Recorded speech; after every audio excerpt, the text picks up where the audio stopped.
What's up, everybody? Craig here with Funding Freedom U, and I wanted to bring you another EveryDollar tutorial. And this is a question I get all the time, which is how do you manage cash envelopes with a digital app? How do they work? We're going to talk about that today. Now, before I jump in, I want to let you know that I have a free financial freedom roadmap that is my gift to you. Just click the link below and grab it. This is your step-by-step guide out of the paycheck to paycheck cycle. So grab that completely free. I will email it directly to your inbox.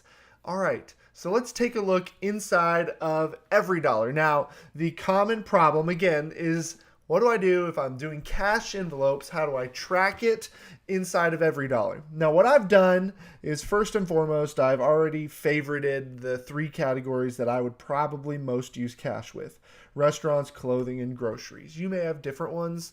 These are just three common ones that people use cash envelopes for. So these are favorited, so they're up on the top of the order. Now, let's say I've budgeted for May, everything's ready to go. I have 200 for restaurants, 100 for clothing, 400 for groceries. And so May 1st comes along, I go to the bank, I pull that money out. What do I do inside of EveryDollar? Now, if you have the EveryDollar Plus, well, then you're going to see up here in the top right corner, it's going to pop up as a transaction. You can just drag it, so it's going to show that withdrawal, right? That $200 withdrawal. You just drag it to wherever you go, and then you're done. Because the rest of the month, you're going to be managing your restaurant money from the cash envelope. So all that to say, if you don't use the plus version, let me say that first, then what I would do is I'm going to click on restaurants. If I want to track it, I'm going to add a new transaction. I pulled out $200 to put into my restaurant envelope. So I'm going to hit track. Okay. It's going to show that I have $0 remaining. That's $0 left in my bank account for restaurants, but I have 200 sitting in my cash envelope, right? So that means for the rest of the month, I'm just going to be looking at the cash envelope. I'm not going to log each transaction in EveryDollar. That's just not what I'm going to do because I'm using cash. To me, it's silly to track it in two places. That's my personal preference. If I want to know how much money I have, I look at the cash envelope and that tells me. I don't necessarily need to also look in EveryDollar to see where it is. So this is just showing me that I've pulled the cash out and it's now in the envelope. I would do the same thing for clothing. Pull the cash out, it's now in the envelope.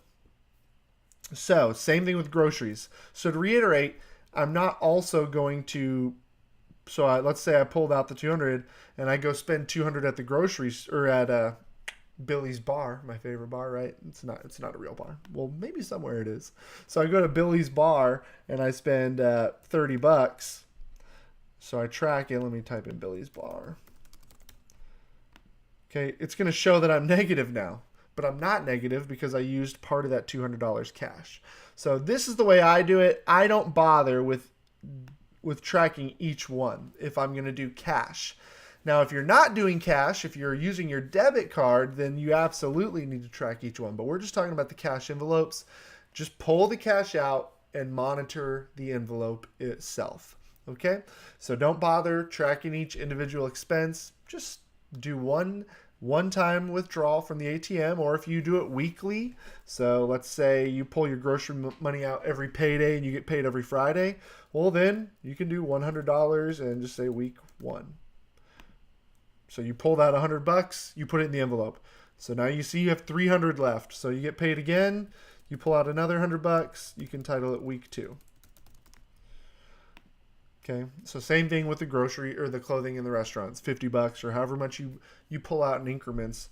I would just write down what you pull out. And again, if you do plus, it's going to show your withdrawal is going to pop up that you withdrew this money from the bank account. So you won't have to think about typing it in. You just drag it where it goes. If you have any questions, let me know, guys. And if you haven't subscribed yet, be sure to hit that subscribe button. I do EveryDollar tutorials weekly and other personal finance videos. So make sure you subscribe so you can catch all of those. Otherwise, I will see you guys in the next video. Thanks.